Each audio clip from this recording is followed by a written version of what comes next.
Hello ladies and gents, welcome to the stream. I'm DDK and joining me today is Vendetta for more from the FACEIT League. And it's going to be a good day of games as always. How are you doing? I'm doing good. Doing great actually. So I had a bit of a tour around the nearby Soho area today with you and James. So that was fun. Saw a lot of things that I'm never going to be able to afford. Exactly what I was going to say. You can see all the nice things we're never going to have. Well, first of all, guys, let's take a look at the schedule and get some expectation for how we can plan our evenings, because we have many awesome matches to see. And as you guys can see right in front of your eyes there at the bottom of the screen, going to be kicking things off with Titan and Fnatic. Are there any standout games here for you? Anything that you think is going to be particularly impressive? It's actually, I think every game has something to offer, really. Titan versus Fnatic, sure, Titan have been a bit up and down, but last time they played Fnatic on train, they actually won. That makes it all the more exciting. Fnatic also coming out of a bit of a losing streak, now on the rise again. That's fun to watch. Envy versus NiP. Yeah, that's gonna always be fun. A classic. Yep. So can't go wrong with that one. TSM Envy, probably the two hottest teams in CS as of right now. I mean, yeah, pretty much every game just stacks up to be something special. So I'm looking forward to it. Yeah, so a great day of games, and we have this rankings coming up as well to see how teams are actually progressing and what these matches actually are going to mean for the teams that are playing. And of course, obviously, Envious are already qualified. You know, they got the 8 wins is when you're pretty much qualified, and TSM, they're completely fine. Only 3 losses, doing really well at the moment.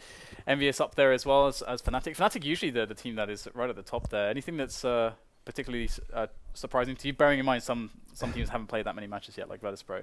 Well, first off, Fnatic not being qualified already is a bit of a surprise, but they still have enough games to work around with to potentially secure their place in the finals. HellRaisers have definitely surprised me. Obviously, they had a bit of a boost in performance and results after they brought in Oscar and Steiko. So that's really cool to see, because they started out the league pretty poorly. I think they were down to 0-5 in games or something like that. I think they might have a winning streak of 4 games right now, at least 3. So they've been doing extremely well. Otherwise, barring Virtus.pro, who obviously haven't played that many games, it's kind of as expected. As sad as it is to see both Titan and NiP struggling quite heavily, but that's kind of what you get when you have such a competitive league. Like someone's bound to lose. Yeah, absolutely. It's always very shocking, you know, who's doing well, who's not doing well. And one thing we saw in all of the seasons is usually the TSM are the ones that struggle, that barely managed to qualify, but then in the finals and the LAN, they managed to take the cup somehow. So they're always they are the FACEIT champions essentially. It's the TSM, and they're looking stronger than ever. They're a fantastic team to follow now. I feel personally I mean, when people ask me this question, who's your favorite team? And I'm like, well, I like the people who play the best CS, but actually I feel like TSM have been playing the best CS for a while. So overall, across all the skill sets and so on that are in CS. And speaking of which, you know, Fnatic, they've been on a bit of a slump lately. We'll have 2 Fnatic games, and one of the players we wanted to spotlight today, he's been doing rather well for Fnatic, is actually Crims. Crims, you know, that guy, he's been classified as the most efficient player. This guy that's always able to deliver the numbers and can always back up the team in such a consistent way. And he's always been coupled with Olofmeister as well. He's had a really big storyline within the team of Fnatic. Is there anything notable about Crims that you think is particularly interesting? Well, there's a lot of things really, and I think it's the consistency part that's the biggest standout, and the fact that he rarely overcommits to anything at all. He plays it so safe. He basically knows his limits and his boundaries in terms of his skill, and he plays that to perfection. So you're never going to see overreaching coming out of Crims. He's always going to play it as safe as possible, and that makes him such a reliable card for Fnatic to play off of. That's why they can leave him alone in bomb sites. That's why they can count on him in any type of situation. So him playing well is not a surprise at all, really. And I think that's why Fnatic are so good, because you can constantly rely on him. And there's several people who think that one of the reasons why you can talk about Olofmeister being the best player in the world is because he has a backbone like Crims to fall back on. He can do a lot of crazy things because, well, if they don't pan out every single time, he's always going to have Crims to rely on, and that's a big confidence boost. Even for a player like Olofmeister, who seemingly can do anything he puts his mind to. But Crims makes a lot of this possible. It is quite cool actually with Crims, because Crims had this period, I guess almost maybe just less than a year ago, where he was doing really, really well all the time, and he was always this guy to look at for the team. Then we kind of went into this almost JW-esque, or actually was it just out of the JW era of Fnatic? I get mixed up. JW is on one of the side here, but either before or after. But then you've got this situation where then Olofmeister and Flusher have their huge periods where they're each basically the best player in the team and delivering all the time. So it's cool, I think, that we're having a bit of a resurgence of Crims. And another team that we're going to be seeing a lot of today is going to be G2 actually. And G2, they've been shifting their lineups a lot. They've recently got Rain into the lineup, and then Rain brought in J-Chem, and Rain is an amazingly clutch player. I think a lot of people are going to remember his some highlight moments from Rain, where Anders is screaming away, and of course he brought in J-Chem as well to the team. And so being a fellow Norwegian, you must have a lot of insight into Rain. What are your thoughts on this guy? Easily, no surprise, easily the best Norwegian player in CS:GO. No surprise there. The thing about him, I've been playing with him since 2009, 2010, so I've always seen what he's been able to do. And the thing about him is that he's so good overall. That's really he doesn't really have that many weak areas, and in a sense he's kind of similar to Crims. He doesn't overreach. He doesn't play outside of his own skill level, so he's just easy to play with. And he's an amazing team player as well. And that's actually something I noticed from playing with him a whole bunch, that he picks up stuff extremely quickly. Some players, you have amazing individual skill, but they never quite grasp that team concept of how you play team CS, which you obviously need to do if you want to be in one of the best teams in the world. Rain he's like a sponge. He just instantly absorbs that stuff, and it sticks. That's the biggest thing. So he's an amazing player to have in any kind of team, and I don't think any team would be worse for having him around. All right, well, that's really exciting. I can't wait to get into more details on how his role works in the team when we're looking at the matches and I guess when's their first one? They're playing 4th and 5th today, so we'll get to see them a little bit later, so I look forward to that. But it is time to pick our Alpha Draft team and select the players of the day. This is going to be interesting. Usually I pick all the players, so I'm going to try to put most of the burden onto our guest here, Halvor. So we'll be jumping into Alpha Draft. And one of the things about this is that usually I'm terrible, so I'm expecting better things from you. Well, yeah, you're putting a lot of pressure on me here. Yeah. So I'm going to give you the paper with all the games on it, so you can pick wisely. So, well, obviously we want to go for the people who play the most, right? That seems like a basic place to start. Unless they're going to get crushed. You think they get crushed? Because then you'll lose points. Yeah. No. So okay, I guess Hey man, it's not as easy as it looks, right? No. One of the easier ways to go about it, obviously, if you're going to start with the players, is going with the guy we already highlighted, Crims. He's been playing really well on his late, and he's one of the cheaper Fnatic players. And they're playing 2 games. They're playing versus G2. They're playing versus Titan. I think they're going to win both. So I feel like that's a fairly safe safe pick to go for. Do you think we should take Fnatic as the team as well then? Do you think there's a good argument there? Yeah, I think so. Envious are playing 2 games as well, but they're playing versus TSM, which is probably the hottest team in CS right now. So, well, I think Fnatic is pretty safe, actually, for our team of the day, if we're going to go for that. And actually, that is one very good point that we need to highlight here, is that the game 2 was a VP game, but they actually had to use their wild card, and Envious and NIP are going to be replacing them. So that Envious NIP match that kind of happened is not going to be counted towards the picks here for Alpha Draft. So that's one thing we need to recall. Oh yeah. So with that said, that makes it all the more easy to pick Fnatic as our team, and also kind of makes me want to pick more Fnatic players as well. Obviously, we have a bit of a cap to look out for, but I don't know. I feel like Olofmeister is a pretty safe pick to go with. You can't really go wrong with that. So I would have Olofmeister on my team as well, and you can see we have a bit of salary remaining here. So we need to start going down. Device is insanely cheap, actually, for being Device. Whoa, yeah, he's pretty cheap. He's only playing 1 game, but it's been Mirage. Yeah. So I like that. I like Device as well for that.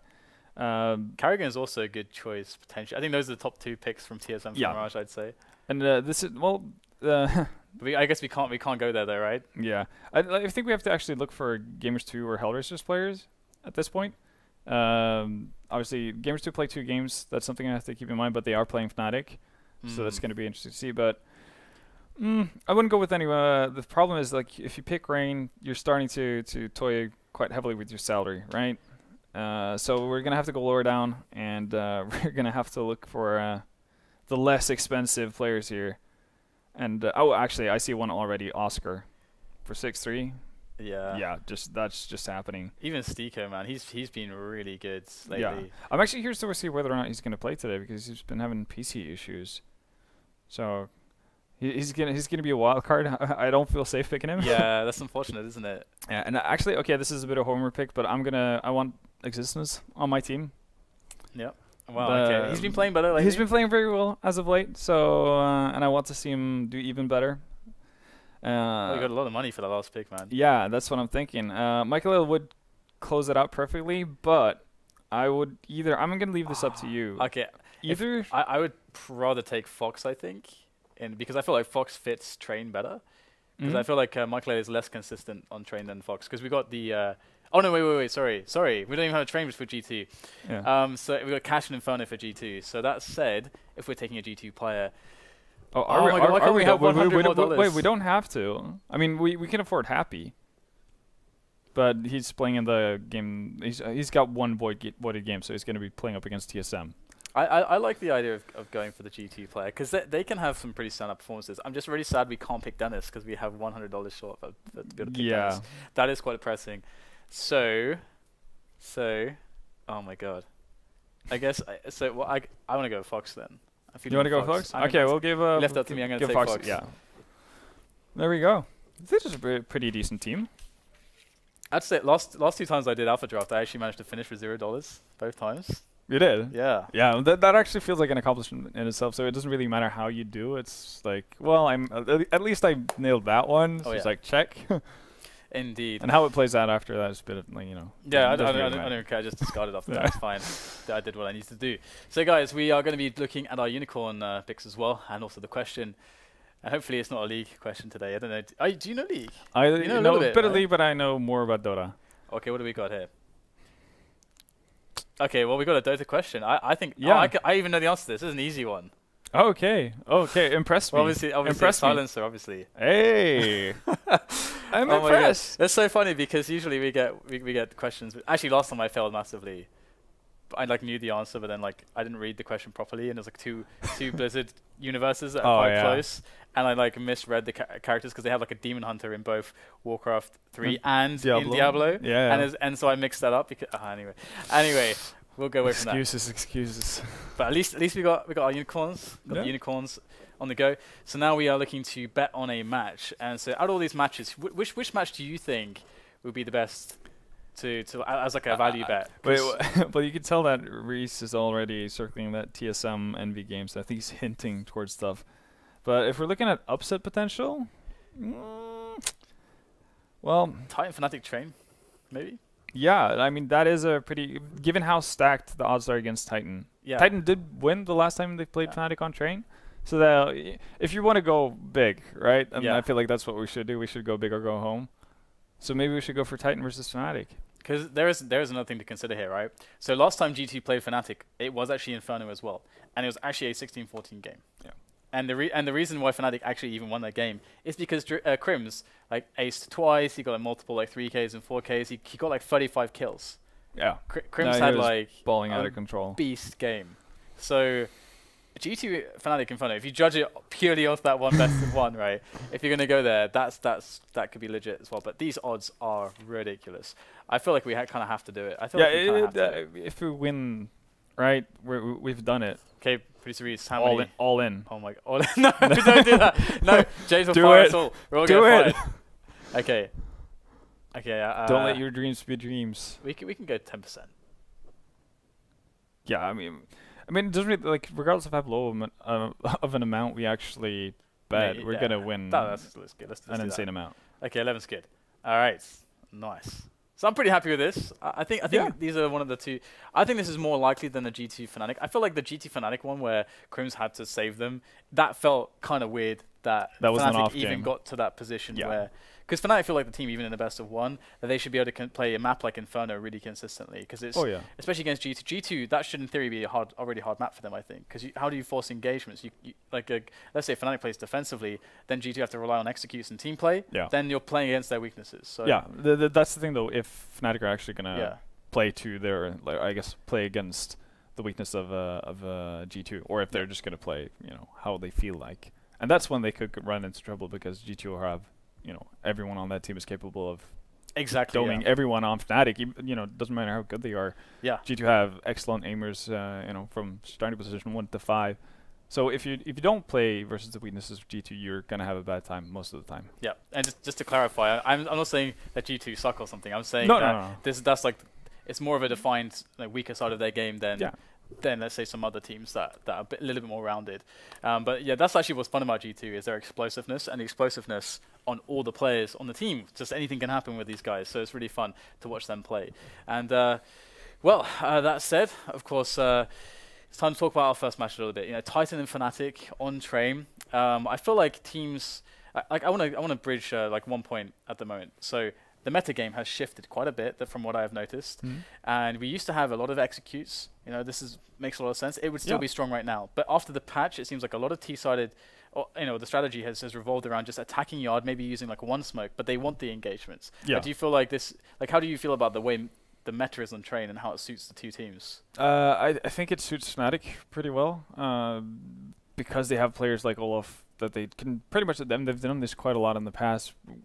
What you mentioned, put down one smack, have a couple of flashes out T main, basically to be a distraction, maybe buy half a second here and there, and then send Olaf out by the 6 train on the inside and have him go nuts. And out from there on out, they can either rotate over towards the inner bomb site with the rest of the team, have Olaf pretty much just be a nuisance, lurk outside, potentially gets 1 frag, maybe he gets 2. If he gets more than 2 frags or more, then the round's over already pretty much, because that's going to split up all of your rotations from the CT side to the point where they can't hold effectively anywhere.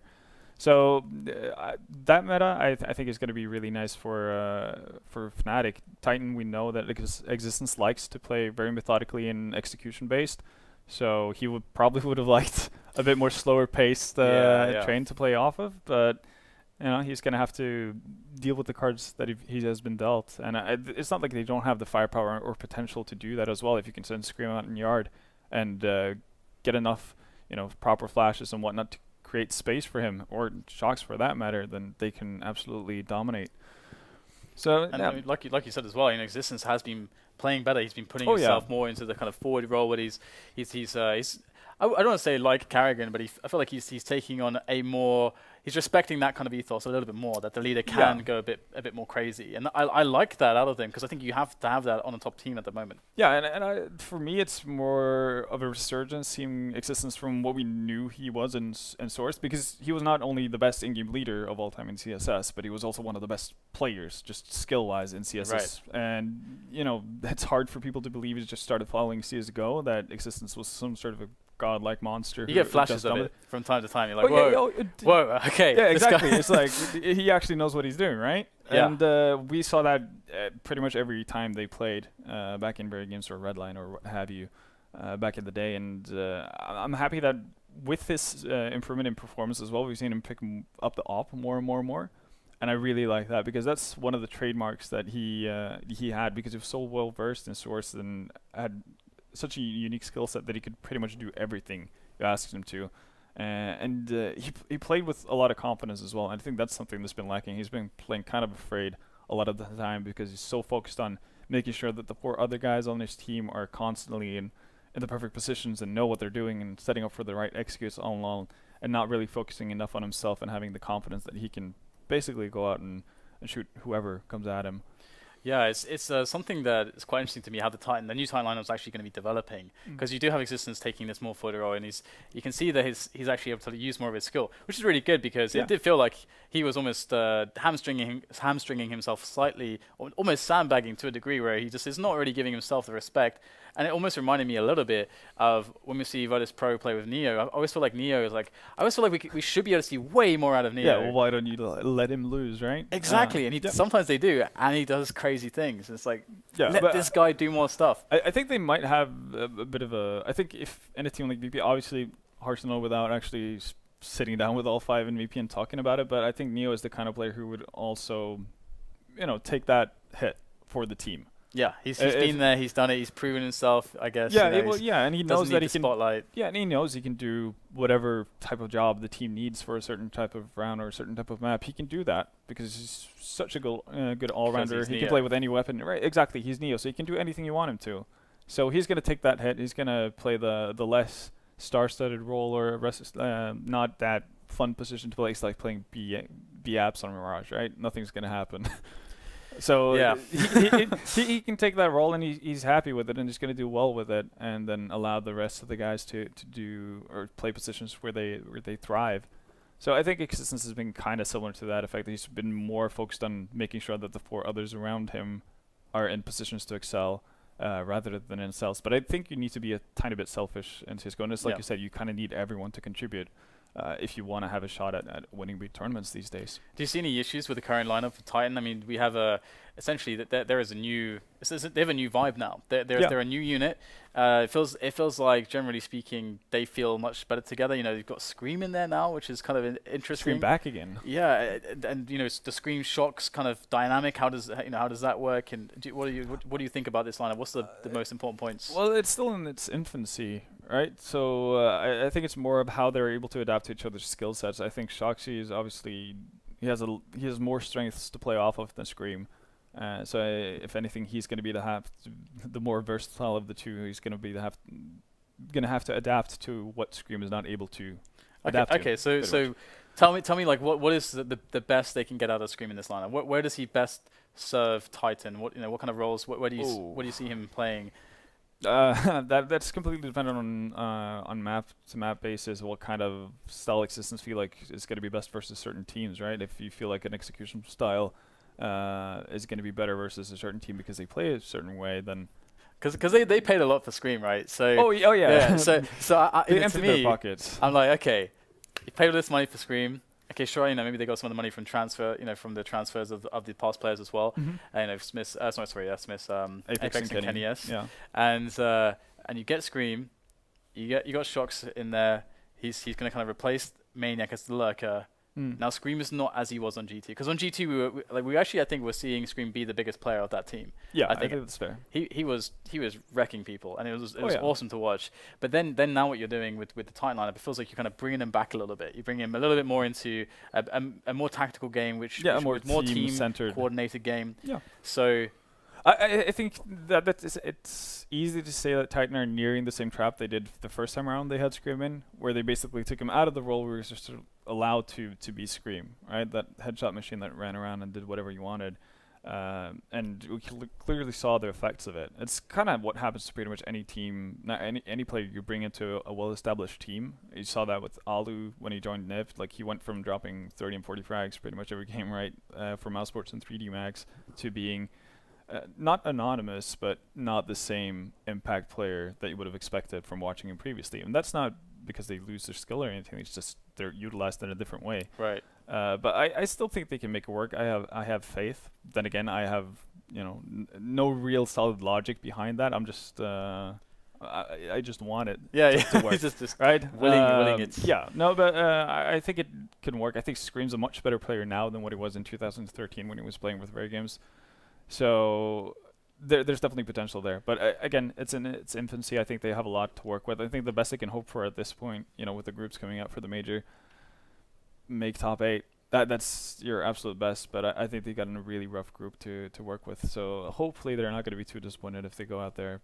But I'm thinking as well, just to get like a player for player comparison of the guy who's closest to Scream in the role that he might serve, or roles that he could serve. Because I feel like the guy with so much aim. Okay, you want to get a lot out of the aim. You don't want him to be kind of like of the freakazoid ethos, where it's like, okay, boom, I'm the entry fragger. I'm good for this one like highly impactful frag. That's what I'm going for basically, and maybe I can explode off of that. But once I've done that, that's my job. I've done my job. You want him to survive like into mid round. You want him to take a lot of shots. I think you could get a good pairing with Existence and Scream, because Existence is similar to Kerrigan in that way, that he's super happy to sacrifice himself if it's for the better of the team. So if you can have those two guys work towards bomb sites together, that type of thing, because it's still going to be able to do whatever he needs to do in terms of calling. And he also has Smiths to help him out or take over mid-round if that's needed. You know, well, everyone has experience on that team to do similar things, but no, but like either you can have Smiths or Scream or Existence or Scream kind of roaming around to themselves as a duo, setting up Scream to get those kind of easier duels to take. Not that he necessarily needs it, but it makes it safer, and it's like you said, the goal will be to have him in those mid-rounds where he can basically work with more map control. If, you know, both teams lose a player, there's still a lot more space for him to work with, especially on the T side. That type of stuff is going to be really good for Titan if they can be able to do that. And one quick note: we were waiting for Shocks to actually arrive, which is what the delay is. Not sure, you know, what the reason is necessarily. Yeah, fashionably late. And you know, one thing I think that could work for them is maybe looking a little bit at the Fnatic model, where you have Olof and Flusher, because I feel like Olof and Flusher.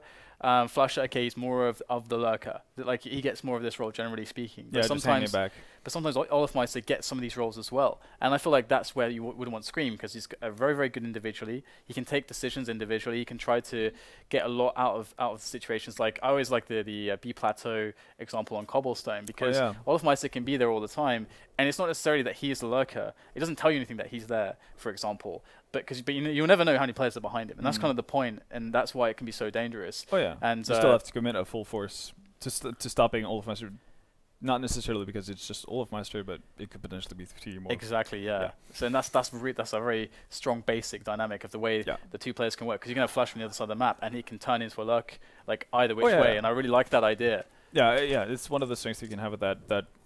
Like a team like NB doesn't necessarily have, because if you find Happy somewhere on the map, it's like, oh, the rest of the guys are never there. Bit of a tell, yeah. But I think it's going to be really hard for a player like Scream, because you need to have, I think you need to be a very complete player to actually be able to do that. And as you guys can see, we're jumping into the knife rounds at the moment, so it's a little bit of a delay. We're apologizing. Well, we will apologize for that. I don't know. I can't really speak English. I think it's hard. You know, they should have really checked that when they hired me. It's like, can you speak English? Well, sometimes. But yeah.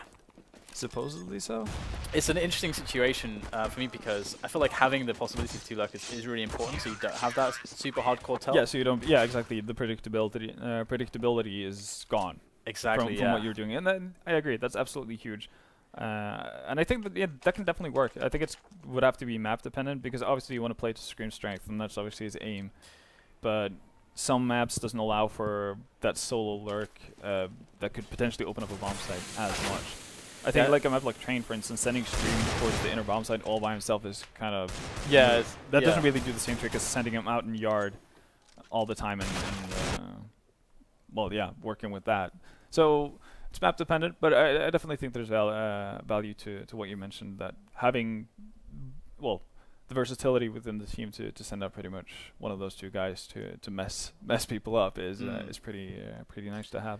Yeah, it's quite cool as well on maps like Cash, for example. I've always noticed this situation where you've got the guy who's lurking towards B, and that player is so important. And for example, on IP, I think GetRight's one of the best players in the world at doing that. Actually, I always love watching him do that role.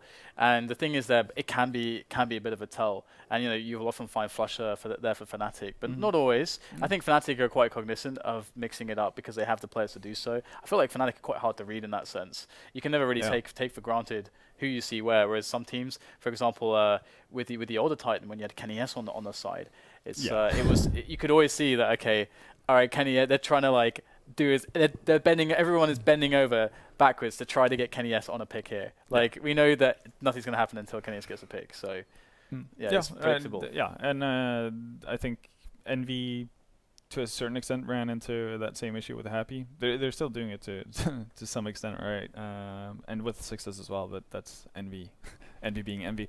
But I definitely think that's a massive thing that more teams, they're probably aware of it as well, but they might think to themselves that this is the one time they're not going to go through with it, because it's so obvious that, you know, if Happy's lurking towards the B-bomb side of Cobble, then surely this time the rest of the team is laying it behind him. But I think every team actually has that kind of